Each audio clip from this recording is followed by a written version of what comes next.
Hi, everybody. My name is Eddie Young E. Chris Obode, and this is Educate Your Vote. So this show is to provide people the education needed for the voting process and just kind of walk you through what that actual position means, what they do, and actually just provide some form of information as well. As you cast your vote, if you've already casted your vote, you have an idea of what exactly this political office does, what that person, does, and how they represent you. So today we have Teneshia Hudspeth, and I'm really excited to have her on. She works at the Harris County Clerk's office, and she's been working there for several years now. She has a lot of years in civic engagement, getting people registered to vote, helping them with the process, etc. So we're going to dive into exactly what is the Harris County Clerk's office for those who don't know what that position is. What exactly does it? What do you do? Great question. Well, first off, thank you to this platform and for allowing me to come on your podcast and talk about such an important topic. As we know, there are a lot of things on the media that are being covered. And so I really like to bring information to the local realm of what's happening, how they can get out to vote, and how they can get involved. So again, my name is Teneshia Hudspeth. I serve as the current Chief Deputy of the County Clerk's office. And the County Clerk's office normally doesn't get attention until it's an election, right? Until there's an election that happens or there's something around the election process is where our office gets attention. So the Harris County Clerk's office, we do run and make sure that there is, an equity allocation across our county to make sure people can vote, right? That's one of our largest roles, everything from setting up at the polls, hiring poll workers, that's all ran by the Harris County Clerk's office, and which has given most of the office the attention of our office. Now, we do a lot of other things like record the important events of your life. So we handle all of our civil and probate court documents. If you've ever started your first business, you get your DBA license from our office. When you get married, you get your marriage license from our office, real property deeds. But of course, we're here to talk about elections, right? And what matters. And so right now, we are in the third week of early voting.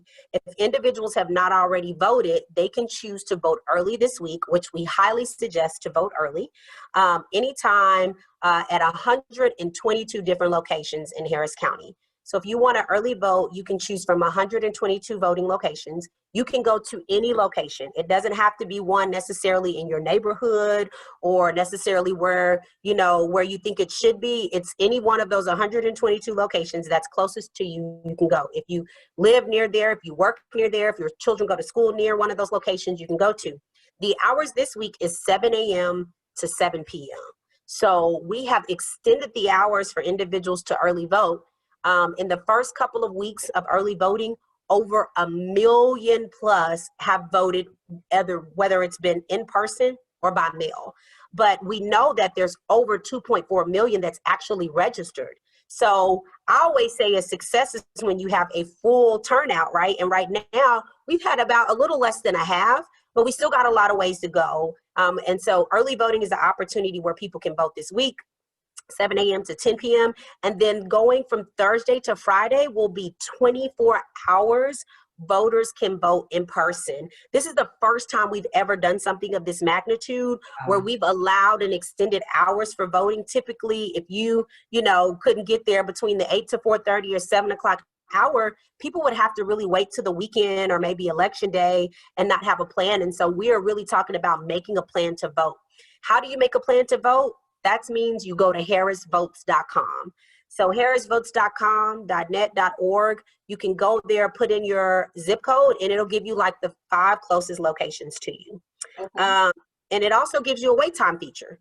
So that's what's most important about the office right now, and really just making sure that every single registered voter gets the opportunity to exercise their right to vote. And that is so important in this election.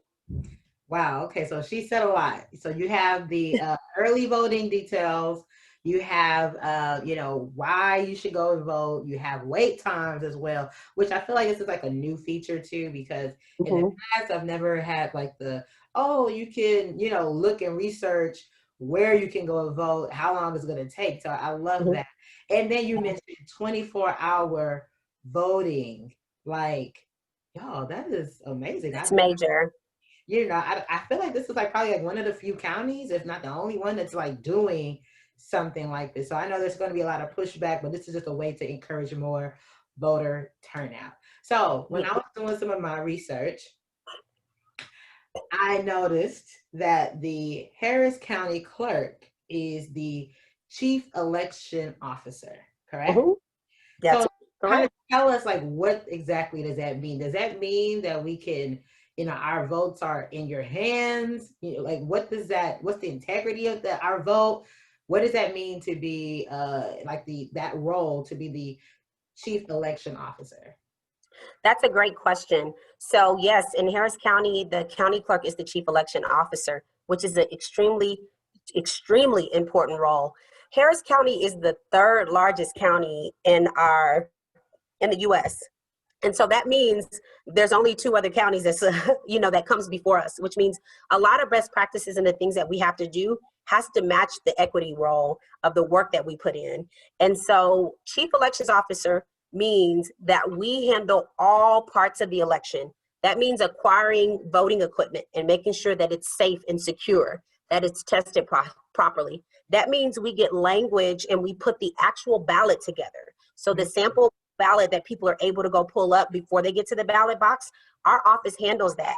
We have the ballot in 4 different languages: English, Spanish, Vietnamese, and Chinese. We have translators that translate this long ballots, and people know this is probably one of the longest ballots of our history that individuals will ever see. Some will have 80 to 90 potential races because we have so many people and measures on the ballot. So we handle the sample ballot. We handle the programming of it to make sure when you get to the ballot, you get the correct ballot according to where you're registered. So there's a lot of testing and checks and balances that go to that. And then the other piece is we work with the 2 major political parties, the Democratic and Republican Party, to make sure that we have appointments of individuals to work the polls. We handle the training of those individuals and the locations. We seek out the locations, the setups. I mean, everything from start to finish, A to Z, our office is accountable for how you get access and how to make sure that you're able to cast your ballot in many different ways. So that's probably the short version. I could give all kind of other details, but that kind of gives people the framework of, we do everything from beginning to the end. Your entire voting experience comes through our office. Okay, so with that said, because I think a lot of people were trying to figure out, okay, I casted my vote, now what? Because all you see is a whole bunch of polls. You hear all the different people who are covering, the elections. Mm-hmm. And a lot of times, because this is a presidential election, you're going to hear a lot more press about, what's going on. But I like to say, every year is an election year. There's always an election cycle happening. So make sure that you're involved. So you touched on something. You said that you guys create the sample ballots. Mm-hmm. So walk us through that process, right? Like, how does that work? Is it that, hey, I put in my application to be, to run for whatever position, and then, like whoever party now says, okay, I'm going to represent you. Like, how does that work? Yeah, so the way it works is to get on the ballot and for all that to happen is, Harris County as elections administrator, basically we have entities, what we call them either political jurisdictions or entities that we serve as their vendor, right? They say, hey, we want to put people on the ballot. They turn it into our office once they go through their own checks and balances.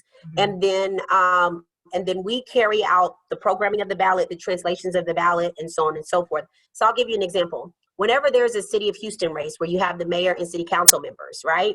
The city of Houston contracts with the county clerk's office for us to run their actual election, to do the programming, to set up the ballot. But individuals that are filing to get on the ballot, they file it with the city of Houston. So if you're running for mayor, you're running for a council seat or whatever, they have to do their official paperwork through that entity. And this year, in a presidential year, like all the local races that have a D or R by them, in the primary, they have to file prior to the primary to be on the ballot in a primary election as a D or an R. And that's why in a primary, you may see 2 or maybe even 4 people in one race, because then once it gets past the primary, then the head runner will be on the November general ballot. But essentially, they file with the political parties. The political parties hire us as vendors and pay us to carry out the election process. So that's how it works. If there's like a school board race, If there's a local city like City of Bel Air, happens to be Harris County, but it's right in the middle of the city of Houston, they hire us to handle their ballot, and they just they're the checks and balances for whatever requires of the candidates, and then we carry out the actual election. That's a very good question. I mean, because I want us to be able to understand like how our voting process goes. And I think that a lot of times it's easy to say, get out the vote. And then you've done your civic duty, and then you're kind of like, I feel like my vote doesn't count. So what happens now? Yeah, what happens now? I like to try to provide like, hey, this is the first step, second step, third step. This is how you even get a sample ballot. This is how the process goes. First of all, for you to have something pretty for you to look at and see, and to prepare. Like, you know, we talked about the ballot being really long. Really, it's really good for people to go and get their sample ballot and already know what to expect before they get in the ballot box. And something that's really good for people to know, because they don't know this, you can print your sample ballot out and take it inside the polling location with you and use it while you're voting. You can mark it up. You can take written notes. Now, you can't take your cell phone and say, hey, I have my sample ballot here, but you can take written materials in with you. And with a long ballot, you know, and no straight party ticket voting, because this election, you can't just hit D or R, a certain measure. It's really helpful for the voter that's going in for the first time, especially if you're a first time voter, or a voter that might be senior and not used to standing for a certain period of time. Every voter, there's a way to vote your way, and for being prepared is one of the biggest things that we've been talking about throughout this campaign and educating voters is make a plan, know where you're going, know when you're going, and then have the materials with you to execute that plan. So when you say that too, when you're making your plan, right, before, I know in the past when I voted, at some point they didn't allow us to bring in written materials, right? You couldn't bring in stuff, whatever the case. It was like very strict, right? And at some point it was like you couldn't vote anywhere in your county. You have to vote anywhere in your precinct. So now you're like, okay, where's my precinct? What does that mean? But now it's confusing. like, right. So now like you are able to bring in, like she said, your sample ballot. You're able to make a plan, figure out what the wait times are, these different locations, early voting. And Harris County specifically has 24-hour voting. So that's just even a blessing. And I love the fact that you said that you picked the venues, right? And so I love the fact that in Houston or in Harris County, they have picked major venues, right? Well, and let me just say this, because we don't just get to, I think a lot of people, the misconception is, oh, we can just go choose where a polling location is at. It is really a partnership, right? So we don't get to just go in and say, hey, we want this location as a voting center. What we have to do is come to the table and talk to those individuals and see, i.e., one, is their facility available? And we know with COVID, a lot of facilities are still just not even open yet to have people in there. And so if this facility is available, then the next thing we have to make sure that we have in place is ADA compliance. You know, if you have someone with disabilities, can they still access the ballot box or whatever? So there's different things that go in there. And so the fact that we have the Toyota Center and NRG and these major outlets is because these major outlets saw the value in making sure that their facilities were provided, that people could feel safe and social distance, and that we would have the capacity in such a large county to be able to take an overflow of voters, you know? And so it does take a partnership. If you see your local church, it's because that church decided, hey, we'll partner with you. But we don't get to just say, hey, you're going to be a polling location and that's it, you know? That touches on a good question, right? A lot of people, so in the past, I used to be an election inspector. Okay. And so that was fun. So fun fact about that, you know, when I worked for the state, I got a chance to just kind of go out and look to make sure that the integrity of your vote definitely, you know, observed, and making sure that the proper guidelines were adhered to. I did see a lot of different churches in the past that were polling locations, okay? So my question is, if somebody is going to their local church and they say, hey, I want to get, you know, our community where our church is at to be more civically engaged, and we want this church to be a polling location, what will be the process for that? Yeah, so there are many ways that we've had individuals to reach out. One is they can just reach out to our office and say, hey, we're interested in being a location. Sometimes some of the churches will contact their county commissioner's office and say, hey, we want to be a polling location. And sometimes that kind of puts a little bit more of a push because the commissioner can champion that, or the member of the court can champion that. But really, it's just a simple call into our office to say we're interested. And then we have to do the checklist measures, right? Is it ADA compliant? You know, is it in an area where people can easily get to? Is it near maybe a bus route? Because that's really important too. Not everyone has transportation. And so some of the locations we specifically look for that are public transportation sites to make it accessible as well. And so we just kind of go through all of those motions. The other thing is too, if they want to be a polling location, we got to know that they're going to be able to be available for the hours, the days, and if you're doing it for early voting, I mean, that's 3 weeks. So a lot of things kind of go into it, but the first thing is notifying our office and just kind of, letting us know what they're interested in. And even going into this Thursday, Friday, because I think we're going to really have to message this a lot. Thursday, Friday, there's actually only 7 voting centers that are 24-hour voting centers. Not all 122 are 24 hours. And so that's why it's really important to go to harrisvotes.com and look up to see which one if you're going during those different hours, if you're a shift worker and you don't have the traditional working hours, to go and see which 7 locations that is, to go and get it done. So I did want to note that out. And I think we're going to really talk about that this week so that people don't show up to another location that's not 24 hours expecting to come in and vote. Right. Okay. So let me ask you this. What exactly is the term limit for a county clerk? Very good. So the term limit for county clerks are 4 years typically. Okay. For 4 years. So the last election for county clerk was in 2018, and Diane Troutman was elected.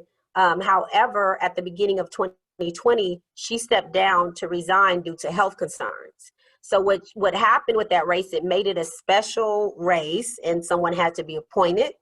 And then the race went on the ballot for November to fill what we call is an unexpired term. So had she still been in office, this race wouldn't have come back up until 2022. But right now, because it's a special election, someone needs to fill it to continue on the work. And then they'll be on the ballot again in 2022 through the primary and through the general election. But typically, this term is 4-year terms. Most county-wide offices are 4-year terms. So let me ask you this, because it feels like you guys do a whole lot and you have to be very aware of what positions are expiring, what is coming up, then creating the ballots for them. So is it like how's that process? Do y'all have like a ready-made calendar? Like, hey, okay, council's up, state reps are up, U.S. senators up, president's up. Like, how does that work? How do you know? Very good.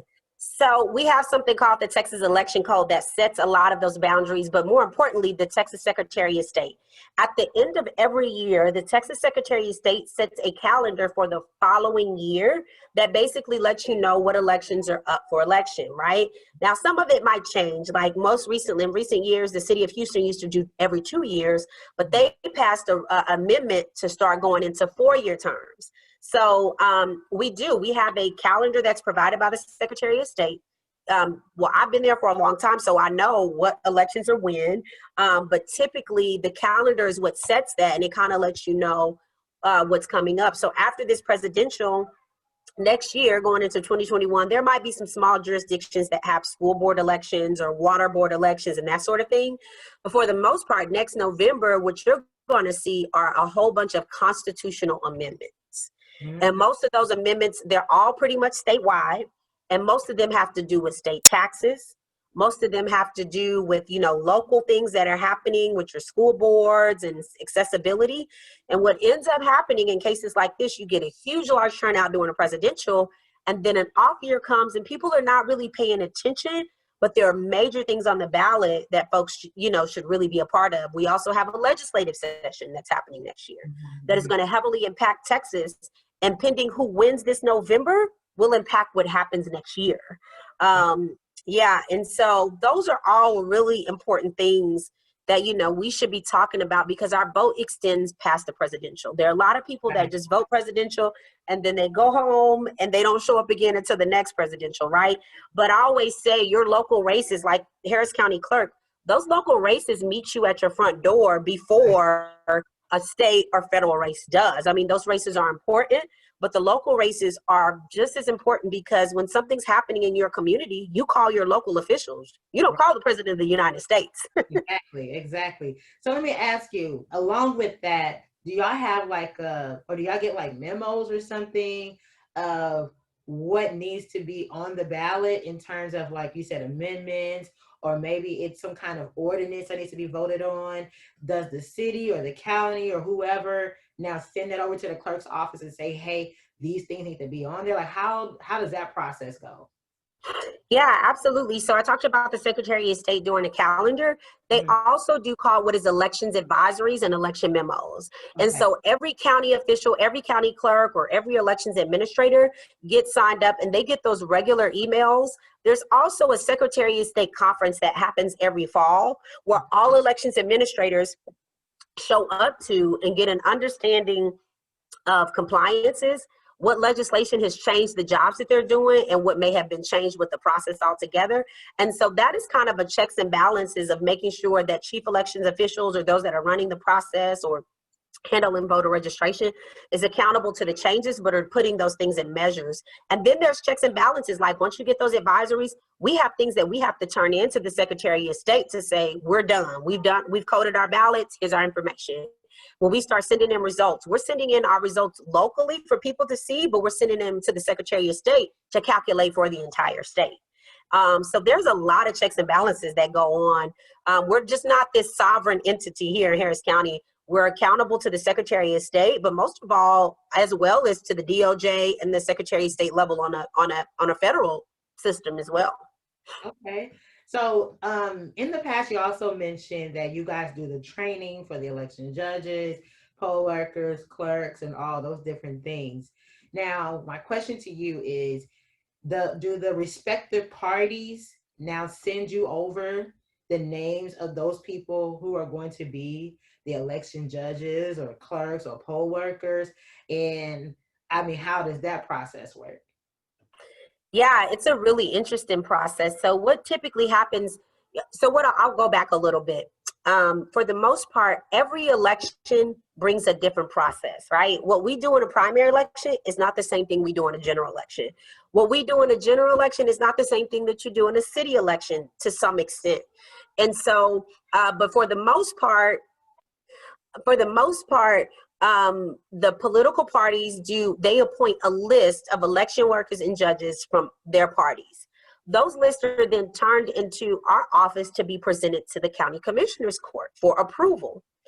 And so the commissioners basically have a hand in on that, because those that are representing as precinct judges or alternate judges or whatever, they're not necessarily handpicked, but they're community people in all of those precincts that they know, that have worked before. Right. And they're kind of assuring that the right people are at the right places, or that someone that's worked for many years are able to still work. And so essentially that's how the process is done, where the parties provide us lists. They're officially appointed with us, and then we work out the process of hiring them, giving them the information of what poll they'll be working at, all of their equipment and machines, and we handle the training. Well, I talked about COVID earlier. It's changed so much, because before we used to be able to do these trainings in person and do equipment and stuff, but a lot of our trainings now have been virtual. Right. So you'll have anywhere from like someone that's been doing this for 50 years to someone who's never done it before, right? Mm-hmm. Or someone who's only done it for a couple of years. But what the judges and alternate judges get to do is they get to hire their own staff at a facility. Or if they need workers, they can get recruited workers from us and we place them there. But they can hire people to work, train them to be workers. And any poll has anywhere from about 7 to probably 10 workers this election. So is that where people can go to Harris Vote? Right? Mm-hmm. And then they can apply. I mean, obviously, I think the application process is probably over now, but they can apply to be a poll worker or whatever the case is. And that's where you'll kind of pull from there and say, hey, we need to staff this precinct or that precinct with poll workers, correct? Absolutely. That's exactly how it works. So individuals can go to harrisvotes.com, and there's a tab for poll workers, and you can fill out an application online right away and press submit. And it's really like a 5-minute deal. It asks you, are you a registered voter? And so here's the qualifications. In order to work as a poll worker, you only have to be 18 years of age. registered and a citizen, and you can fill out an application to work the polls. We do ask you on the application, like, how far are you willing to drive? Harris County is huge. And so we try to place people closer to, where they live or certain areas. But sometimes we have to ask people, hey, are you willing to drive 15, 20 miles because we've already staffed that location? And so there's just all these different moving pieces to the puzzle, but eventually we get to the ultimate goal. Another opportunity are individuals that are high school clerks. So we have a huge program for high school clerks where they only have to be 16 years of age. They don't have to be a registered voter, and they have to be in school. So they just have to get the permission of their principal and parent to be out of school on election day, because it's a Tuesday. And we train them, and we call them our election tech workers, because high school students are great with technical and iPads and everything. And so they're trained to keep up with that wait time feature. So when you look at the red, green, or yellow, they're making sure that the wait times are up to date when voters go and look at that. Okay. So I just learned something new. High schoolers, you guys can get involved. Parents, you can get your children involved at a young age. You don't have to wait until they're 18. They can get involved as early as 16 and be aware of what that process looks like, getting a hands-on experience. So I absolutely love that. You just made a really good point. I think it's one thing for when people say, hey, go vote, right? But when people get to understand how the process works, they become more interested. And most high school clerks or high school students, they're not really tainted by politics just yet. Right. You're muted. Okay. Sorry. Most people most high school students are not tainted by the political process. And so I think if you get them early, they learn how the process works and get a good understanding. Typically, most of our high school clerks that have come through the program go on to be like presiding judges and alternate judges. And they keep working through the years because they've learned the process and they really like it. We've had some to go to college and serve as workers wherever they went to college at. And so it's proven to be a very successful program, and they're paid just like a regular election worker. So it's not just volunteer based, they're paid. They can also get a civic certificate or letter of recommendation from our office if they're getting ready to go to college, to say that they participated in the civic process. And I think that's a win-win across the board. That's definitely, I wish I knew that when I was younger.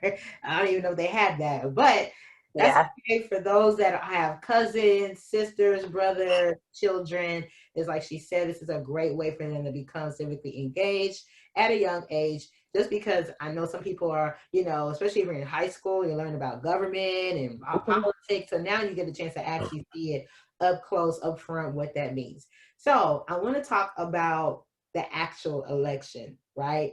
So once all of the votes have been casted, what happens next from the county clerk's office? What do you guys do next? Like, I voted, it's election day, it's the last day to vote, and I know you guys have to count it. So, but like, what exactly does that process look like for your office? Yeah, that's a really good question. I wish more people would ask like what that's like, because people on election day, they just want results. Where's the results? Where's the results, right? But it's such a machine to get to that point. So right now, we've got 1 million+ people that have early voted.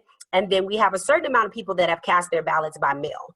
So the first thing that happens on election night, during election day, we're troubleshooting, we're taking calls at polling locations, we're addressing things. Sometimes last minute clerks decide they don't want to show up at the poll and we have to fill positions. So a little bit of everything can happen on election day. But once it gets to the tallying and results portion of it, the very first set of results that we release shortly after 7:00 p.m. are all those early voting in person, right? Because early voting in person ends Friday. So all of that stuff is held to officially tabulate election day, but we can't tabulate until after 7:00 p.m. by law. So the first set of numbers that people will see in results will be early voting in person, and then all of everyone that we received mail ballots for. Okay. Now on election day, I think what people get frustrated is at 7:00 p.m. they expect to see all the election day results. But as you know, some locations still have people in line getting ready to go inside or still voting at that time. And so on election day, we have 800 voting centers. We have to wait till every single one of those voting centers has shut down got in their information, and bring it into our central voting location, which is NRG, for us to run those election day results. Wow. And so with the county this large, we're still going to be counting votes well into the night as election day is pertained to. But it's going to be really interesting to see if there's going to be a large turnout election day because so many people are choosing to vote early. And then another calculating piece is on election day, you know, you have what is considered unofficial results. Right. And the election gets canvassed 10 days out because we can still receive military and overseas voting ballots. There's still provisional ballots that people have voted on that have to be carried out and has additional work on there. And there will be lots of provisional ballots, limited ballots. So there are still things that go on in between that process before the election is official. For the most part, with the presidential races, you know, you pretty much know election night how it's going to go. But for those local races, it could be some deciding factors that changes it. And so on election day, you know, throughout the night, as we're getting people physically bringing in, we're tallying the votes until it's all said and done, you know. And so I think the frustrating part for some voters is, okay, well, the polls close at 7, but if you still have people still voting well into 9 o'clock, you still have to shut down your location. You still have to get your ballot boxes to us to disseminate them, to go through checks and balances, and then we tabulate results. And so I'm just going to say people need to pack their popcorn, drinks, whatever it is, make it a home party for whoever at home, because we're going to be counting votes for a while. Some of the races will be kind of like, looks like this one is decided, but some of them will be really close. So is there like a specific time limit that you have for your office to count all the votes, or is it just kind of like you guys count them until the very last one is counted?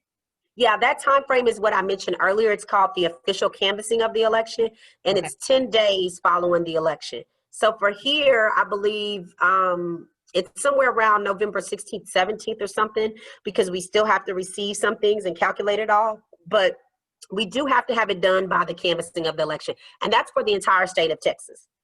I think the official canvass actually takes place November 17th.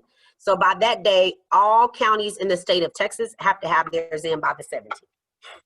Oh, okay. All right. So let me ask you this, right? You mentioned a whole lot about this elections and what the county clerk's office does. Let me ask you, do all county clerks kind of have the same responsibility?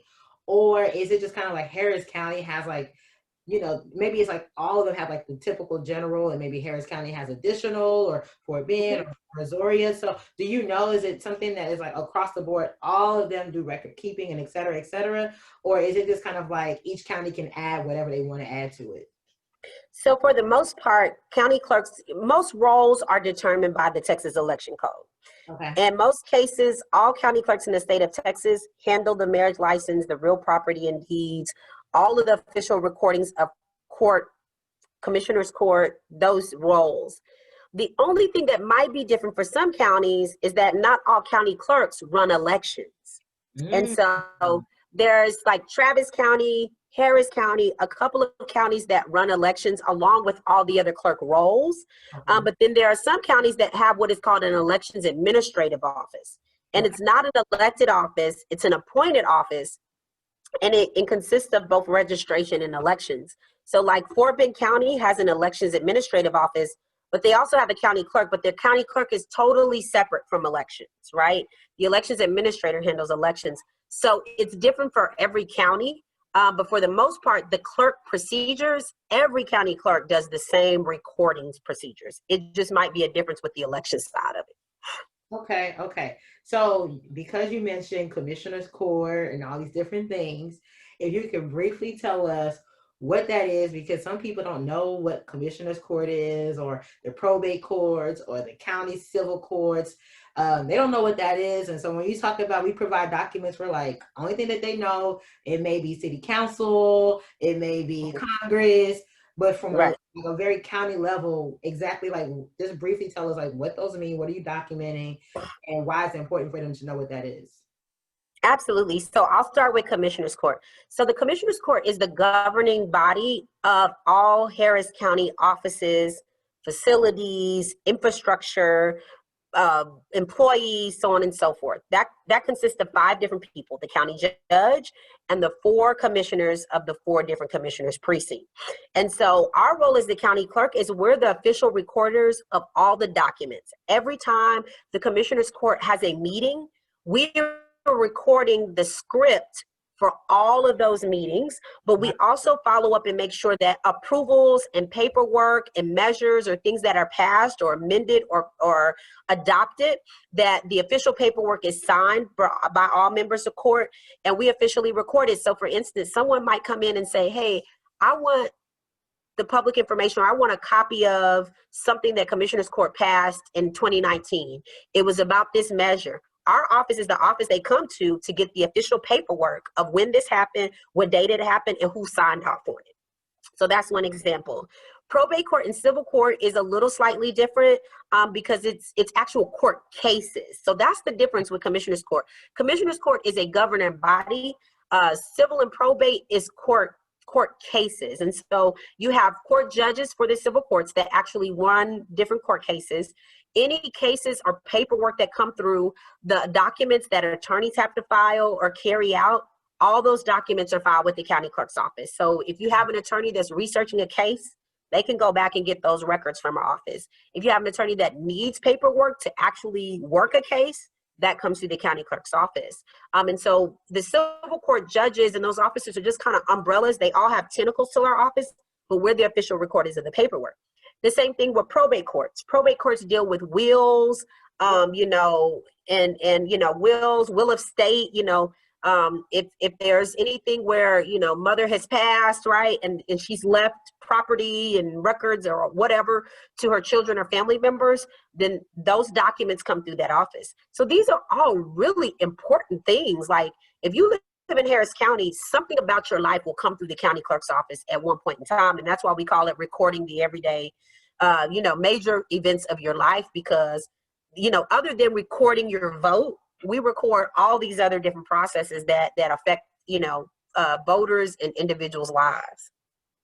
Wow. So y'all, this has been a lot of, I literally have educated myself through Mrs. Hudspeth here, just by all the information that she has given us. So I kind of want to ask this question to you. And I know you're probably going to give us a big spiel, but it's important. And my question is, tell the people why it's important for them to vote. I think so many people have different ways that they approach it. It's very simple for me. Voting is your seat at the table. Ooh, if you don't vote, people are not going to pay attention. If you don't vote, they don't have to be accountable to you.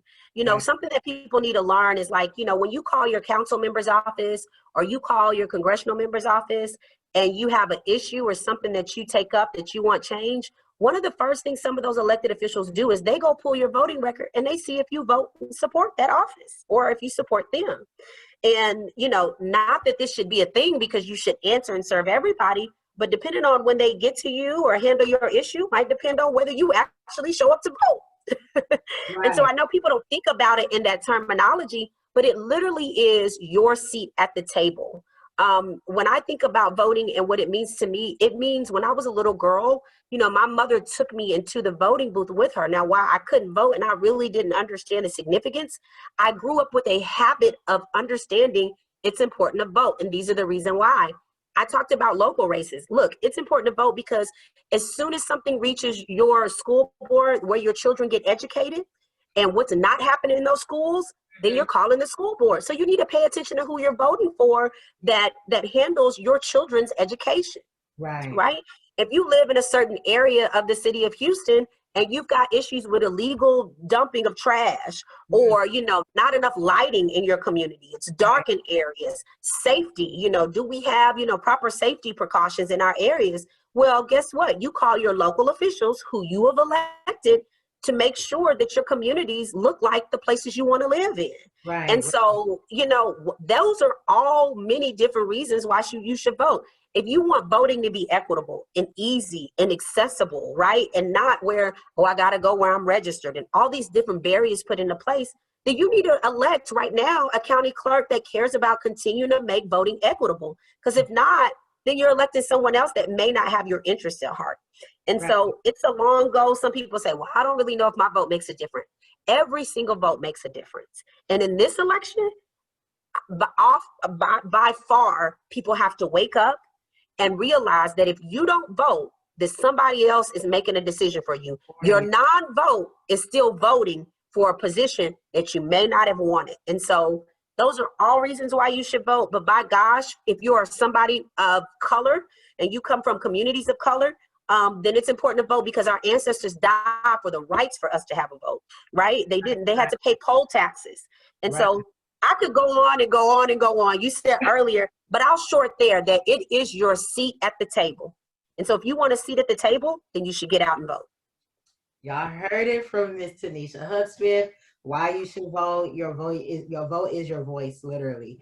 And through this, I hope that you were educated about your vote, whoever you decide to vote for county clerk's office and any other position that's on your ballot. Lots of different things that, you know, to help you be, I think the word I'm looking for is a sense of confidence, right, in the integrity of your vote. Because, you know, we know in the news, there's, you know, different rumors about, you know, the votes may not be in, or there's, you know, some kind of tampering. But you hear it now from Teneshia that, you know, this is the process of how they count the votes. This is how it looks from beginning to the end, so that you feel like you're not going to be cheated out of your vote, or just like, my vote doesn't count. She literally just told you how the votes work, how the process works, rather, you know, the security of your vote, making sure that each vote is counted. Who better to tell us about that than the person representing the county clerk's office, because they're the ones that literally count your vote. So it's not that your vote doesn't count, it counts because they're counting it.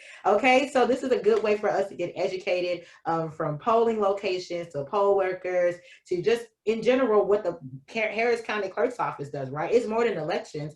You're gonna encounter them somehow, some way. If you got married, if you're starting a new business, whatever it is, you're gonna come to this form of registry that's gonna have the documentation there for you anyway. So I really appreciate you, Teneshia, for coming on and educating us about our vote. And make sure, you know, you follow her on Instagram. So if you want to real quick give us your social media information and ways that we can stay in tune with you.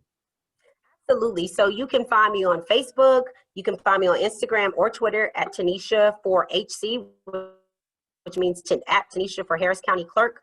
And you can see what we're doing to educate individuals, to get out the vote, to make sure people have the tools and resources they need.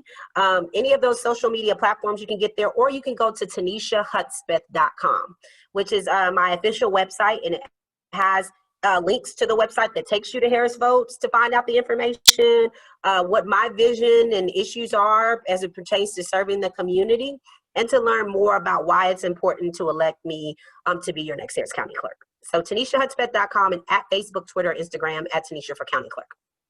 Awesome. Make sure you guys go out and vote. This is the last week for early voting, 24 hours.